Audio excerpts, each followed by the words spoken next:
Hello, thank you for joining us today for Grace at Home. My name is Matt. I'm the online director here at Grace. I'm here to help you and everybody that's a part of our online audience learn more about God, grow, take some next steps in faith, and to connect with other people. So if you ever need someone to connect with here at Grace, you're going to see a number on your screen that you can text and connect with me, whether it's for prayer, encouragement, to get an answer to a question, or something else. In fact, if you're new to Grace, I'd love for you to reach out right now. Grab your phone, text the word new to the number on your screen, and I'll reach out just to say hi, and I'll send you a gift card for your next cup of coffee this week. Now, we're gonna be hopping into the teaching with our lead pastor, Sean, and then after, I'll be back to give you some ways that you can apply what you heard to your life this week. All right, see you guys in a little bit. Hey, my name is Sean Sears. I'm the lead pastor here at Grace Church, and I wanted to say thanks for being a part of our services this weekend. I start that way every single weekend because we never want to take you for granted. I'm glad that you're here in person, or for those of you who are online, you could be doing anything right now in front of your TV or computer. But the fact that you're part of our weekend service is a big deal, and we are grateful. This is the second week in our series that we're calling One Another. The big idea behind this series is that church isn't supposed to be a service where you attend, but a family where you belong. That's what God's always had in mind, is making families. He did that in Genesis chapter 1, where he created Adam and Eve, and in chapter 2, he gave them responsibility, and he said that their job was to fill the earth with worshipers of God and then to care for the earth. When mankind had rebelled against him, it was to Noah and his family that God said, I'm going to renew my covenant with mankind. It was to Abraham that he pulled aside and he said, through you and your family, all of the nations of the world will be blessed. To Moses, he said, this is what it looks like to live in this family with me as your heavenly Father.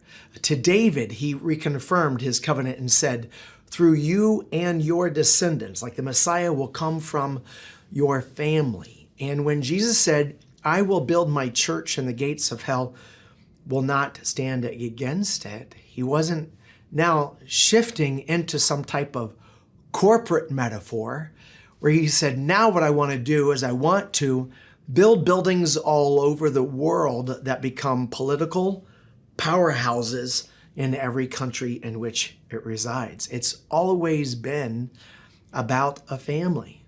Now, in the Hebrew scriptures before the time of Jesus, they built temples. They had a tabernacle that they carried with them. They built altars. There's nothing wrong with building things. It's just that those things were part of the expression of their worship to God as the household and family of God, rather than the focus of what it meant to be in a relationship with God. I think sometimes because of maybe the English word for this gathering of God's people, which comes from the German word Kirch, which is a meeting place, that somehow when we think of the word church, we're thinking of a building with stained glass. And we've even had people show up in one of our locations, and because most of our locations are not in church buildings, one of them is, but the other 4 of them are not. People walk in and say, I don't see any crosses, I don't see any stained glass, there's no steeple. Because in their mind, I don't know if it's really a church unless there's candles and there's all of those things. And so somehow over the course of time, the focus moves from the relationship that God intends us to have with him and with each other, and moves on to the environment in which we gather. And that's kind of the reason we're doing this series, is we want to make sure that as we're coming out of COVID and restarting, launching as a church family, like we're going to start running hard again here, that the focus is on the main thing, our relationship with God and our relationship with each other. Last week, we started off with the first one another of, almost like 100 different one another's that we see in the Bible. But the one that we started with was love one another. We said there were 3 things we wanted you to remember about loving one another. First, that we're called to love one another like Jesus loved us. Now, we're going to go into a little bit more about that today. But then we saw in the scriptures where it gives us more of the motivation, so that when people see that you love each other the way that I loved you, they'll know that you belong to me. Jesus said this. And then he said, not only will they know that you belong to me? But then the third thing that we said last week in the teaching was that if you love each other the way that I loved you, he said they'll also know that I love them. The last thing we looked at in the teaching last weekend is that when we don't love other people, or when our love for other people is just in our thoughts and prayers, but not in our actions and deeds, it's God's love for them that's hindered. I mean, we can say all we want that God loves them, but if they don't feel loved by those who claim to know God, they'll never feel as though the love of God for them is genuine. And that's what we looked at last weekend. If you read the New Testament, and I know some of you guys probably have from beginning to end, and it wouldn't take you too long to do that, believe it or not. You could probably finish it in the same amount of time you would finish any other regular novel by Stephen King, or I don't know why I thought of Stephen King. I don't know if he's a John Grisham. There you go. Actually, some of his are pretty dark too. But you'll find that there's a lot of things in the Bible about the way that we treat each other, not just about our relationship with God. A lot of it is about our relationship with each other. And the reason why is because our relationship with each other is extremely important to God. As a dad, I have 3 kids, Garrett, Lauren, and Ryan. It is extremely important not only that each one of our kids love me, but I want them to love each other. Like, that's a really big deal. Like, as much as each one of my kids love me, if I knew that they had a hard time loving each other, that would be a weight on my heart that I don't think would go away ever until their relationship with each other was reconciled. So if that's how I feel as a father towards my children, it's easy for me to see why our Father who art in heaven would also want us to love each other. I mean, it's one of the things I'm most proud of is that my kids actually, now that they're all out of the house, they're grown up. My youngest is in college. My older 2 are out of college and already married. I'm constantly surprised, like in a pleasant way, when I find out, like this past week, Ryan was talking to Lauren about something on the phone. The fact that they have left the house and they're still calling each other and talking to each other and nurturing their relationship with each other, that reaffirms to me as a dad, I don't mean this to sound bad, and it's by God's grace, but that maybe I did my job right as a dad. I'm like, one of the evidences that I feel that I've raised my kids well is because of the quality of the relationship that they have with each other. I mean, truthfully, the healthier their relationship with me is, the healthier their relationship is going to be with each other. If their relationship with me was really angsty, but one of the other siblings was super tight with me, I can't imagine how that wouldn't affect their relationship with each other, right? Like, so the closer they get to me, the more healthy their relationship is with me. Naturally, I would think the healthier their relationship is with each other. And I'll bet you that's the exact same thing that God is thinking about in his relationship with us. So that the closer we get to him, the closer we will be to each other. The more we love God, the easier it will become for us to love those who also love God. So last week we left it with Romans chapter 12, verse 9, which says this: don't just pretend to love each other, really love them. And I said that I struggled with that. Like I'm an outwardly, what's the word? I'm an outgoing person. I'm a connector. I'm constantly looking for ways to connect with people I haven't met. I'm the kind of guy who can walk into a room and of total strangers and not be uncomfortable with that. Some of you guys, at like half of the population, would probably like, no, I hate all of those environments.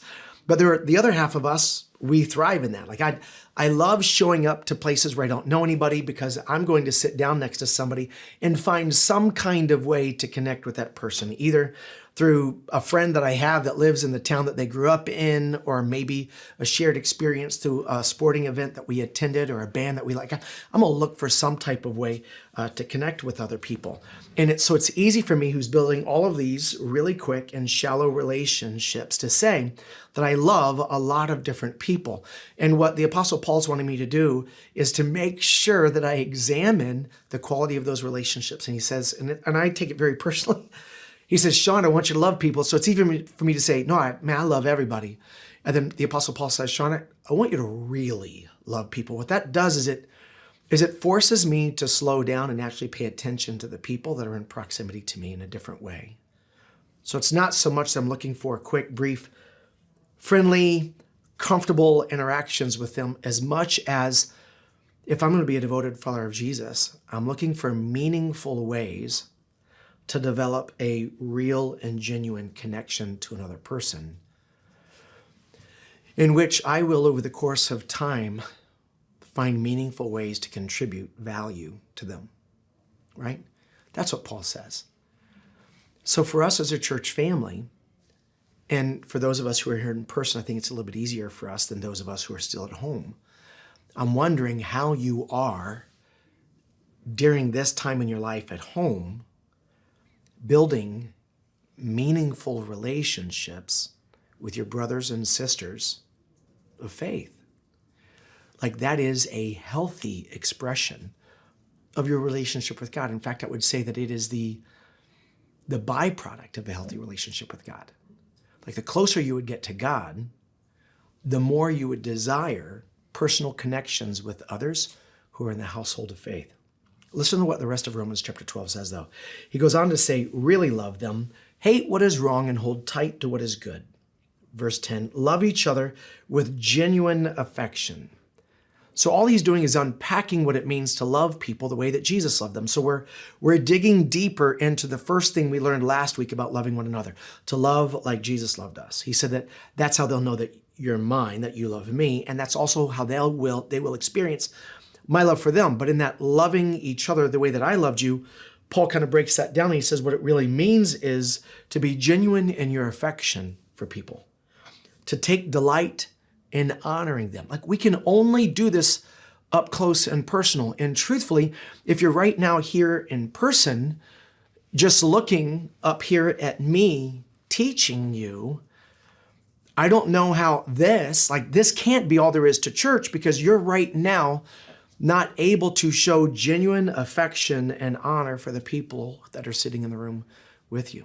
And like I said a second ago, if you're still at home, it's even more difficult for you to actually live out your faith because you're not present with the rest of us. Never be lazy, but work hard and serve the Lord enthusiastically. Rejoice in our confident hope. Be patient in trouble and keep on praying.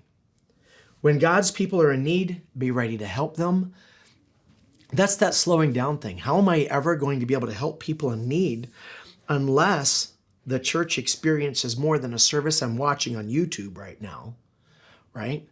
Or unless it's more than just sitting in a room looking up toward the front where there's a stage and lights and a screen on the wall, right? Church has to be more than just this service that you attend. It has to be more like a family where you belong. Be patient in trouble. Keep on praying. When God's people are in need, be ready to help them. Always be eager to practice hospitality. This is inviting people now into your life, is what this is. Bless those who persecute you. Now the Apostle Paul's preaching that stinking Sermon on the Mount to me. Don't curse them. Pray that God will bless them. Be happy with those who are happy. That's easy. Weep with those who weep. That's tough. I mean, it's meaningful, it's important. And the closer we are to somebody, the easier it is to genuinely mourn with those who mourn. Live in harmony with each other. Don't be too proud to enjoy the company of ordinary people. Who's he speaking to?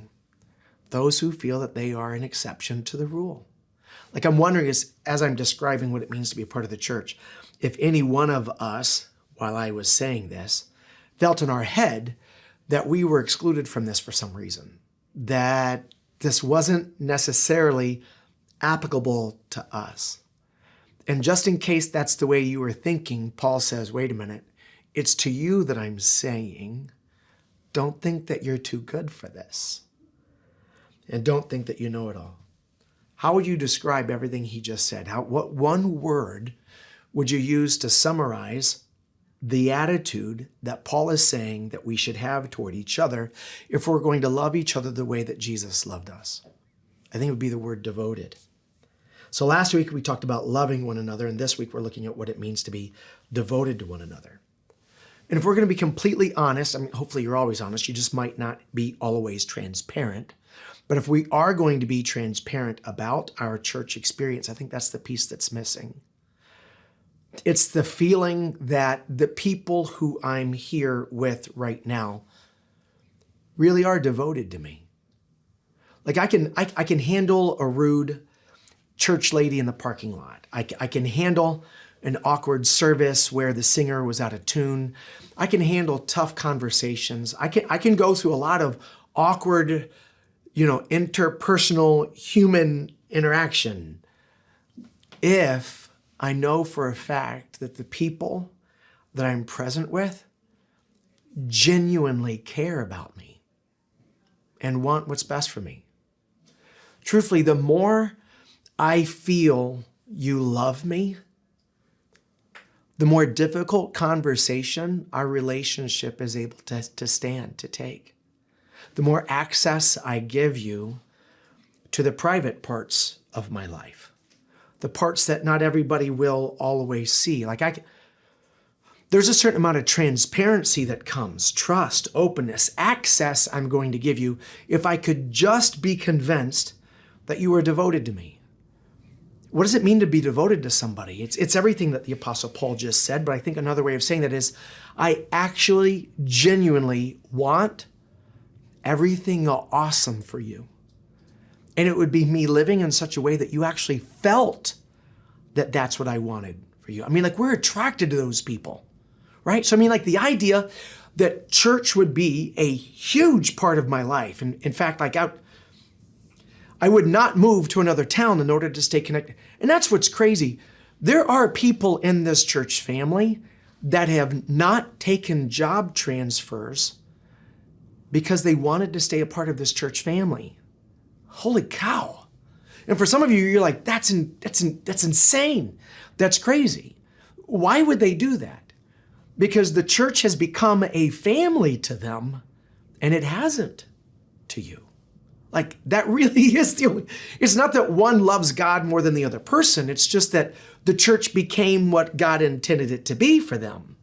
And maybe it hasn't for you, or maybe you're the person that didn't leave when you had the chance, because this church has actually become that for you. And if you were to deconstruct the reason why this church family has become so valuable to who you are as a person, it's because who you are as a person has become so valuable to other people who are part of this church family. And that's what I think God wants for you too. God wants that for every single one of you who are part of this service today. I can handle a lot if I know that you're devoted to me. The idea I wrote down here is, like I said, it's the difference between my interactions with a cop and my interactions with a coach. Now, a cop wants me to follow the rules, and my basketball coach wants me to follow the rules. But my relationship with a cop and my relationship with a coach is completely different, right? Maybe it is for you. Actually, right there in our Braintree location, we have a cop. There's a Braintree cop who's a part of our church service today. So I'm hoping that his wife would say that her relationship with her cop is the best relationship with her in her entire life. But even you would understand that sometimes regular people who are not related to you don't feel necessarily relationally close to the cop, even though the cop wants us to follow the and the coach. The difference is that the cop's focus is on the infraction and the coach's focus is on my success, right? That's the difference. And I think for some of us, church has felt more like a courtroom full of prosecutors when God intended it to feel more like a locker room full of teammates. That's what I'm saying. I was on a basketball team that won a state championship in my junior year, and I bring this up every chance I can because it's the only cool thing about my life before I got married, is that we won state championship my junior year. We had a coach named Tim Green. Tim Green and I are Facebook friends. Somebody's going to go, I want to go to Sean's Facebook thing and see Tim Green. He's an awesome guy, lives in Florida. He was a fantastic coach. But there was something that made our team successful beyond just our skills as basketball players. It was the relationship that we had with each other. Tim came in as a coach different than the way his own brother coached us the year before. When Tim became a coach, Tim behaved like an older brother. He wasn't an authority figure. He was an authority. We actually respected him more than the guy who coached our team before him, if I'm going to be completely honest. Like, he had more authority in our life, but it was the way he wielded that. Like, we knew because of the way he treated us that Coach Green, we didn't call him Coach Tim, we called him Coach Green. Now I call him Tim, that Tim genuinely cared about me. So when I knew that, when I believed that Tim genuinely cared about me, I actually gave more to that team than I did the year before when I had a different coach, right? So I mean, like, I did more, I hustled more, we sweat more, because of the relationship, like all of the rules of basketball we always followed. It's just sometimes when I followed the rules of basketball, I hated playing basketball, and sometimes when I followed the rule of basketball, it became the very joy of my entire life. And the difference wasn't the rules governing the sport of basketball. It was a relationship that I had with the people who were on the team with me. And that's the point I'm trying to make. We ordered Little Caesars together. We went to each other's birthday parties. We helped each other study on the bus on the way to games. We loaned each other money, never expecting it for it to come back, except for that one guy in the team who was always mooching off of everybody. I mean, everybody knows that. The person in this church probably has that too. I'm just saying that when our team developed healthy relationships with each other and with our coach, our team went a whole lot farther without ever changing the rules of the game. It was the relationships that made all the difference. And that's what we're going to be looking at with the rest of our time. We're going to be looking at the very first church. And I want you to see the quality of the relationships that they had with each other, not just the relationships they had with God. We're going to start in Acts chapter 2, verse 41. And here's what it says. Those who believed what Peter said, that Jesus had died on the cross and rose from the dead as a payment for their sins. Those people who placed their faith and trust in the death, burial, and resurrection of Jesus as the only thing that would take away their sins. Those who believed what Peter said were baptized. We talked about that last weekend, more than we're going to talk about it this weekend. But those people who were saved from sin and then baptized as followers of Jesus were added to the church that day, about 3,000 people in all. And the only reason I'm starting with that verse is there is a specific way to become a part of the team. And so that verse is saying, these are the people who are on the team. And if we're going to be completely honest, some of you guys just need to get your butts out of the stands and get your butt on the team. That's it, right? That's it. And because they belonged to Jesus, they belonged to each other.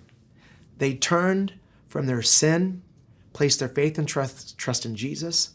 They were baptized, and then they were added to a church family.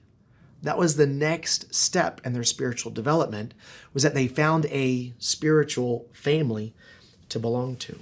What I want you to know from this is that if you belong to Jesus, you belong in this church. Listen to the next part though, Acts chapter 2, verse 42.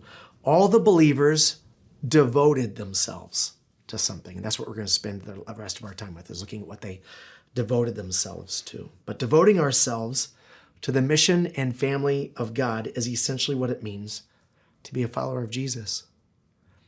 There's a lot of things people are devoted to. We're devoted to our favorite team. We're devoted to our careers. We're devoted to building our platform for influence. We're devoted to the accumulation of wealth. We're devoted to our families. We're devoted to, holy cow, we're devoted to our country. We're devoted to, you know what I'm saying? Like, there's a million of things that we're devoted to, but the one thing that marks every single follower of biblical follower of Jesus is that they are devoted to the mission of God and to the family of God. Show me someone in the New Testament who is saved and baptized, whose life has not been transformed, whose loyalties have not been changed, and whose priorities have not been rearranged around their church family. That person doesn't exist. So what do they devote themselves to? Let's read the next 5 verses. Acts chapter 2, verse 42, second half. They devoted themselves to, ready? 3 things: the apostles' teaching, and to fellowship, and to sharing in meals, including the Lord's Supper, that's part of that fellowship piece, and to prayer.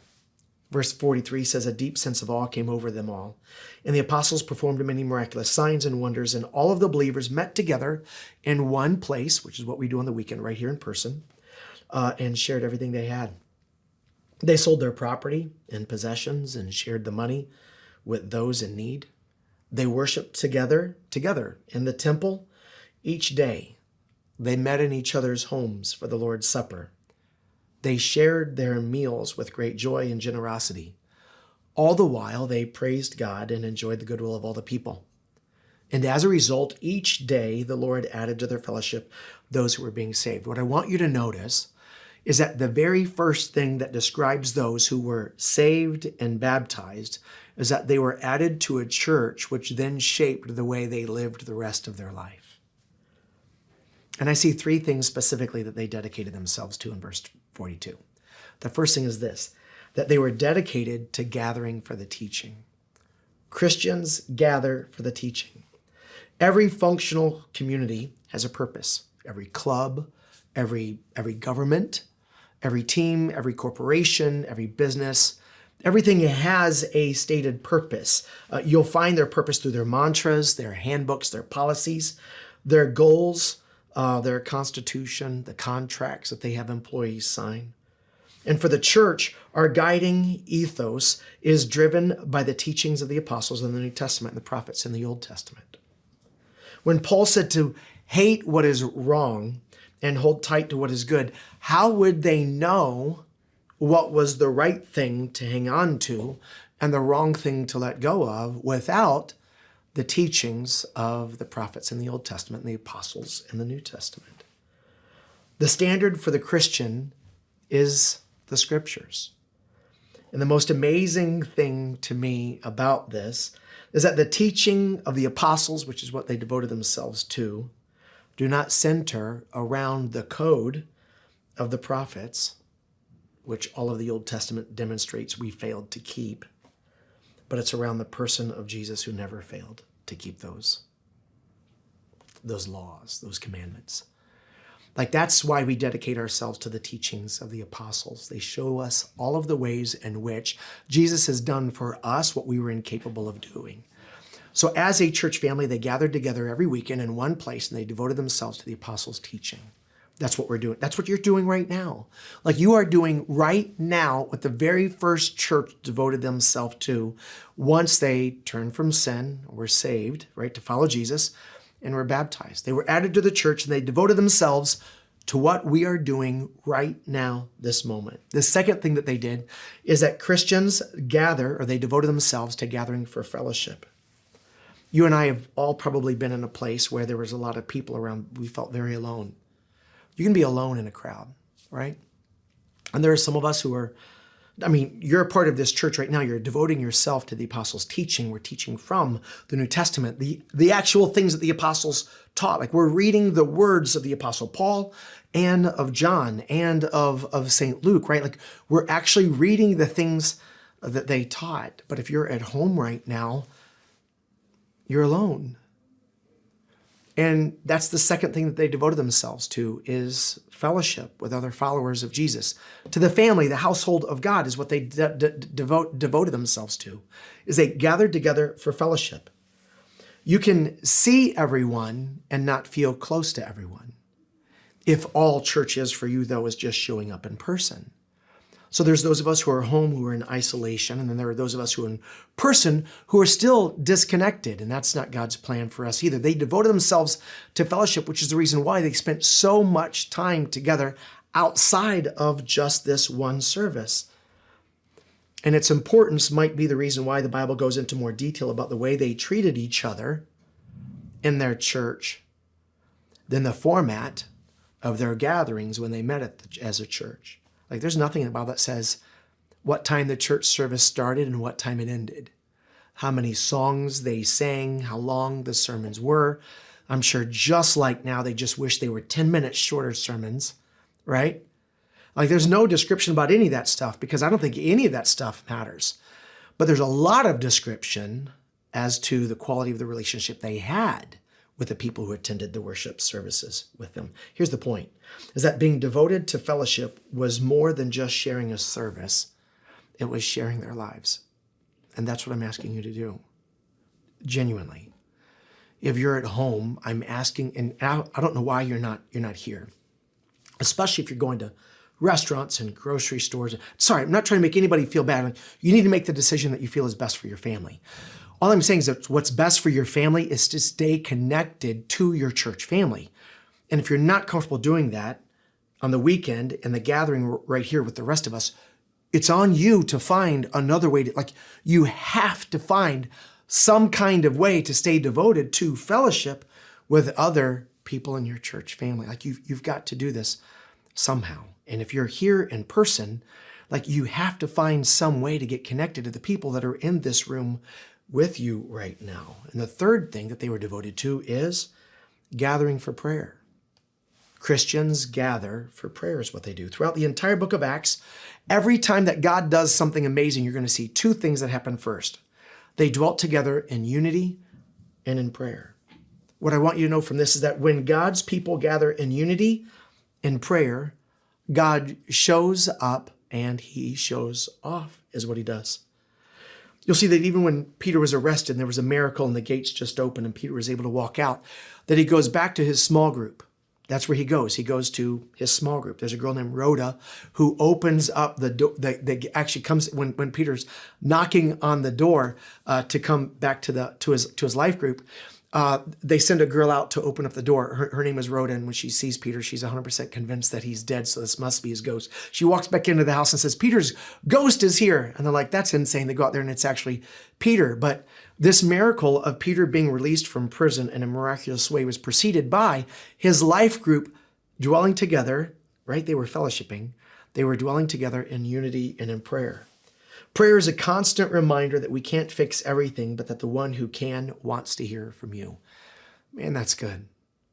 I can't fix everything, but the one who can wants me to talk to him about what needs to be fixed. In fact, it might be true that it was prayer that brought unity. There's a Bible verse that says, "How can two walk together unless they be agreed?" I mean, the truth is, and I say that a lot, the truth is, right? But two people can't spend time praying over the same thing in the same way if they're not agreed in some way, right? So maybe it's the prayer that actually brought the unity that moved God to act on their behalf. That's why the Apostle Paul said in Romans chapter 12, and I read this just a few minutes ago, "Rejoice in our confident hope, be patient in trouble, and keep on praying." Those are the three things they were devoted to. That's it.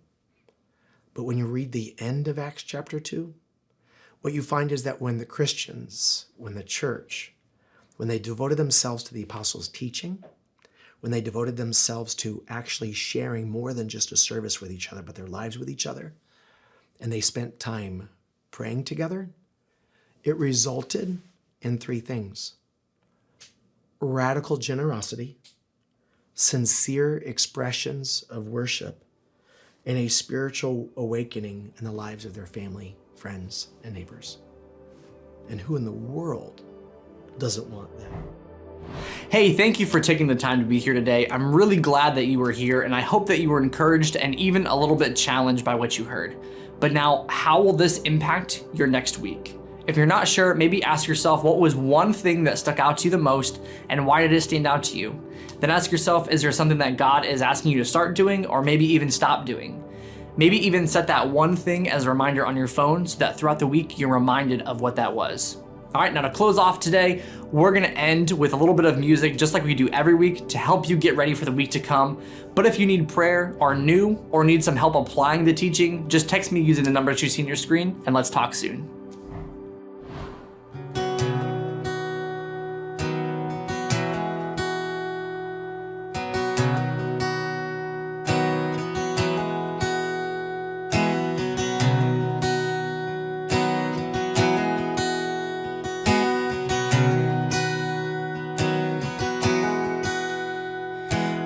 Deep the Father's love for us, how vast beyond all measure,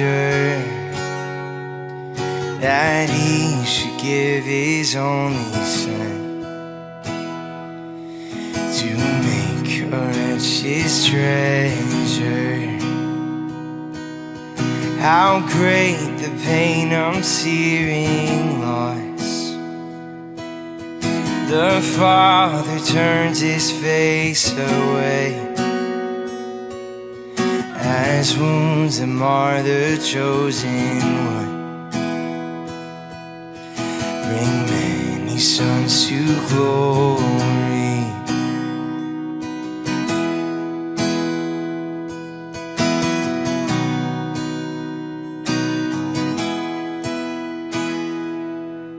Behold the man upon the cross, my sin upon his shoulders. Ashamed, I hear my mocking voice call out among the scoffers. It was my shame that held him there until it was accomplished. His dying breath has brought me life. I know that it is finished. Oh, it is finished.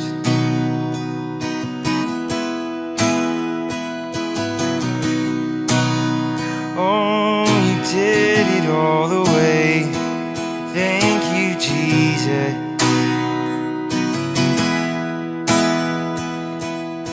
I will not boast in anything.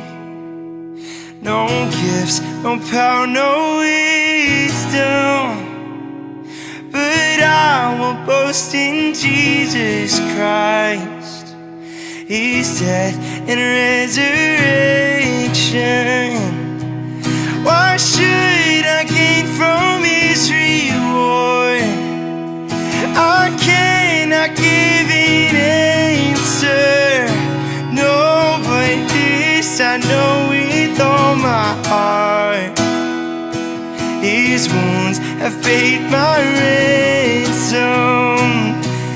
But this I know with all my heart. His wounds have paid my ransom. Oh, but this I know